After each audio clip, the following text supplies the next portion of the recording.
Hello and welcome to The Next Big Thing.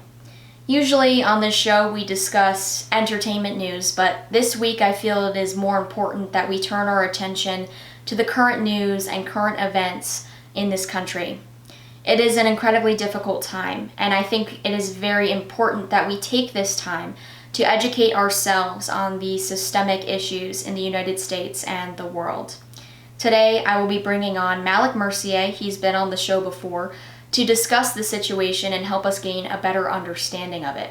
And I will also be sharing some resources that I have found helpful during this time.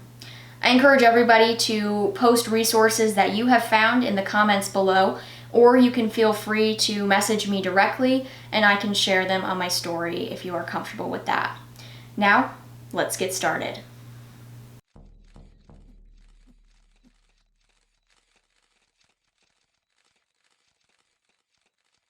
Today, I would like to welcome back someone that we've had on The Next Big Thing before, Instagram influencer Malick Mercier. He has been at the forefront of some of the journalism end of the current civil unrest in the United States. Malick, thank you so much for coming back on the show.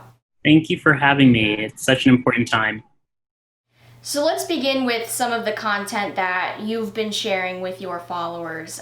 Recently, you've been in the past, on the forefront for advocating for journalists and student journalists, and during this time especially. So, walk me through, what you realize journalists need during this time and if they're being prohibited from doing their jobs.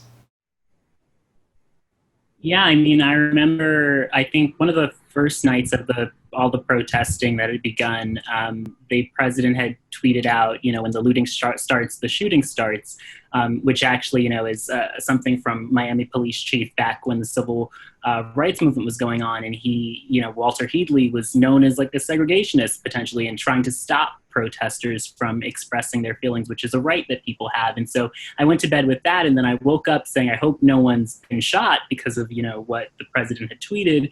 And then saw Omar Jimenez, who's a CNN correspondent, being arrested for doing his job. And I personally was able to talk to Omar, a long time ago, a few years ago before this has happened. And he just was so kind in giving me advice in the journalism world. Remember to watch that video, but of course it surfaced so much that I've seen bits and pieces of it. But essentially, for a journalist to be doing their job, asking police, where do you want us, and to be then stopped from doing his job and literally arrested is something that was like, whoa, what is going on here? And then, of course, we saw, that the same treatment didn't happen to the white CNN correspondent that was on the ground in Minneapolis, Minnesota. And then it started to get worse with, in Louisville, Kentucky, reporters getting shot with rubber bullets. So it became apparent that this was, not just stopping protesters, but this was also stopping the press, which would be in line with what the president has said before. And also recently, just adding on to that, Australian TV crew, while they were on the air, was pushed out of the way by police earlier this week in Washington. So it kind of continues. But what are the things that student journalists need? As you mentioned, Omar Jimenez was showing his press credentials. Do student journalists have these? Is it common for them? And what is impeding them from being able to report right now? And exactly, I saw from one of our colleagues at the Park School, just, I'm scared. I want to go out and report on this, but I'm scared to because of what we've seen. And I think that I started advocating for student journalists to have press credentials accredited by communication schools. And I think that that's something hopefully we'll get progress on. The new interim dean of the Park School has said that he is, going to get on it. So I think that that's something that we will need going forward, because if this is happening to, professional journalists who work for major networks, there's no telling what, they would do to us without having some sort of press credential on us. So I think that, that's something, especially as curfews start to get enacted, if you want to stay out, how are you going to be able to do that? That aren't going home and that are, that's the full story, right? Without disobeying the law yourself. So I think that we will need some sort of press credentials in order to not, be arrested for telling a story. And that has been something you've been advocating for recently on your social media. What other actions are you hoping to take right now, or hoping that your followers will take as a result of the current unrest? Yeah, I interviewed someone in Minneapolis who was living in North Minneapolis, where this, had all started in Minneapolis, Minnesota. And I think that, she was saying, because I get questions all the time of like, what do I do? Like, I see that I can post a black square on Instagram. I see that, people are talking about this issue, but I don't know what to do. And so I asked her, and the community organizer, she introduced me to, what do I do? And they were saying, first off, you need to know the plans of the local civil rights groups and local social justice groups in Minneapolis where this started. And I think that's something that a lot of people don't know, because it's like, okay, we're protesting, but yes, we're protesting for rights, but specifically they want, the 4 officers arrested and now seen, I believe that I didn't get to read on fully, but they'll be charged, all of them at least. And they want, district attorney that's going to be independent and really look at this. And as we've seen, they have reason for that, as the initial medical examiner for George Floyd found that there was no strangulation, or, I'm not sure of the fixation, something around those terms that would indicate that his neck being pressed on by the cop's knee is a reason for death. But obviously now that they hired an independent one, we found that that's true. So I think that, it's definitely, knowing the actual things and then taking the time to educate yourself, to donate to groups that you want to support, and to, you can't be out there if you can't. There are so many other ways that you can make sure that people's voices are being heard. And even if none of that, I think just amplifying the voices of Black creators and Black artists and Black, just people that are trying to express their views and giving space for that's super important right now.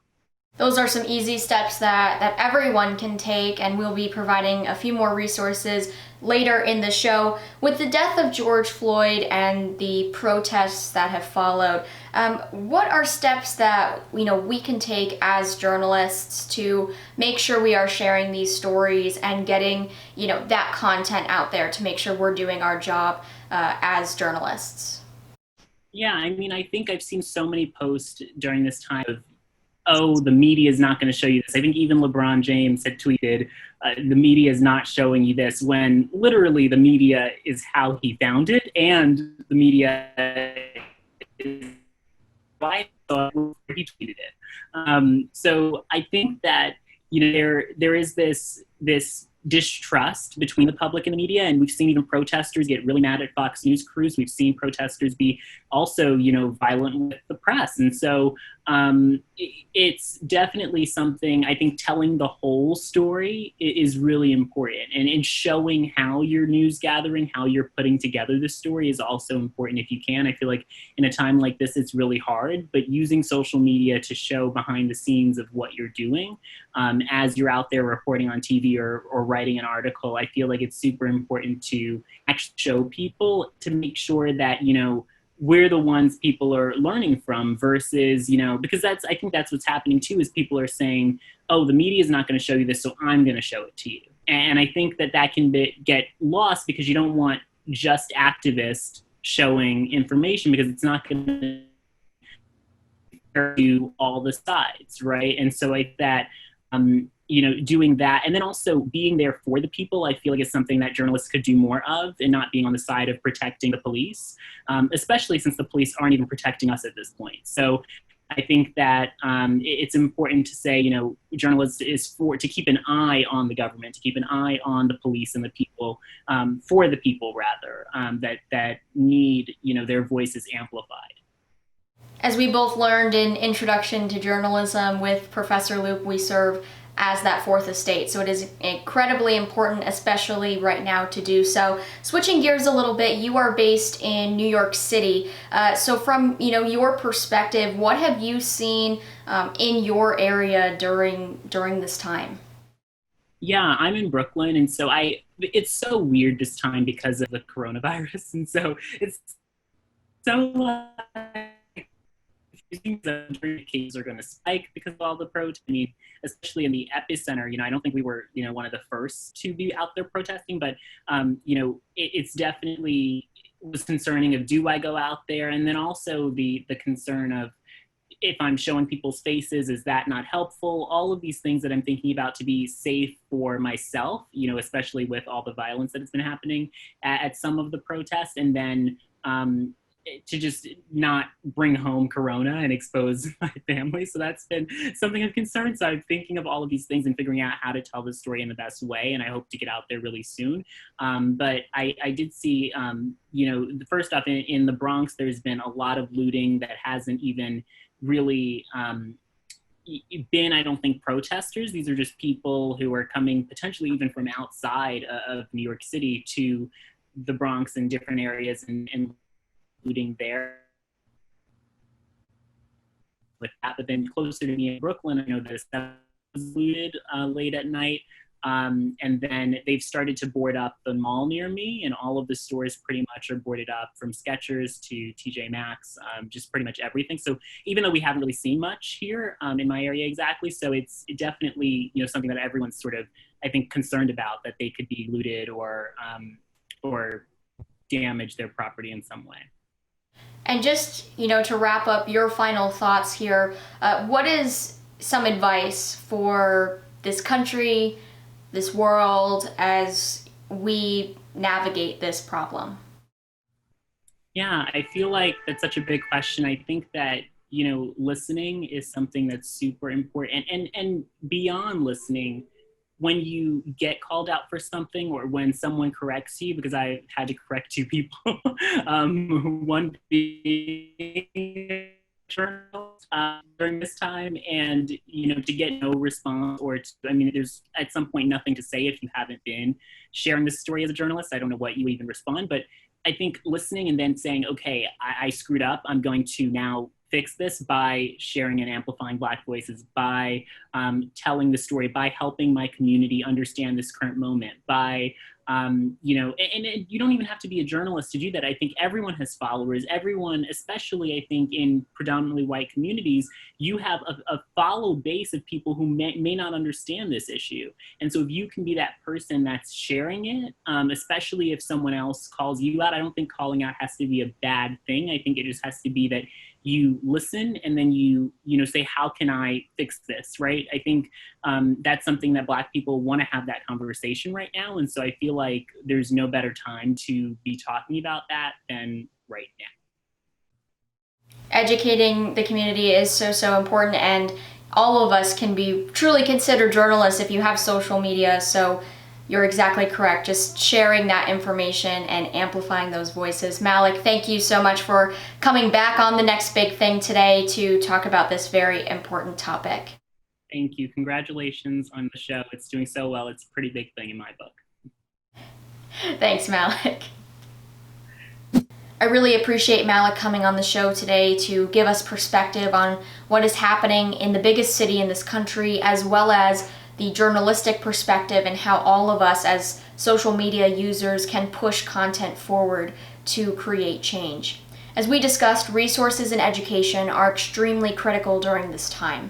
I encourage all of you to turn on post notifications for news organizations, watch your news at night, listen to podcasts, read books, read articles, do anything you can to continue learning.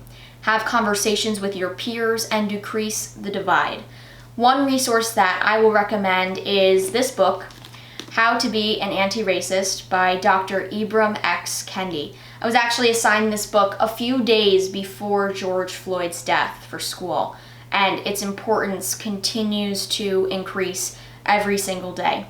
And one passage that I would like to share goes like this. Racist and anti-racist are like peelable name tags that are placed and replaced based on what someone is doing or not doing, supporting or expressing in each moment. These are not permanent tattoos. No one becomes a racist or anti-racist. We can only strive to be one or the other. We can unknowingly strive to be a racist. We can knowingly strive to be an anti-racist. Like fighting an addiction, being an anti-racist requires persistent self-awareness, constant self-criticism, and regular self-examination. To be an anti-racist is a radical choice in the face of this history, requiring a radical reorientation of our consciousness.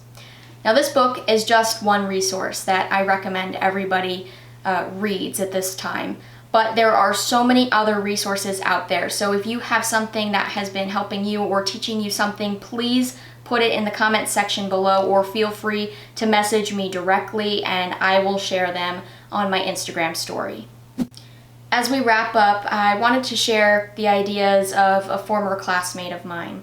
She reminded me that this is a long-term fight. We need to prepare ourselves to be long-term allies by educating ourselves on topics like race in the workplace, race in the education systems, race and incarceration, and many more important topics.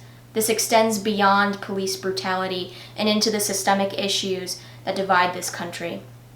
I encourage all of you to consider these final thoughts. Choose to learn, choose to change, choose to speak, and strive to be anti-racist. Thank you so much for tuning in to The Next Big Thing this week, and we'll see you next time.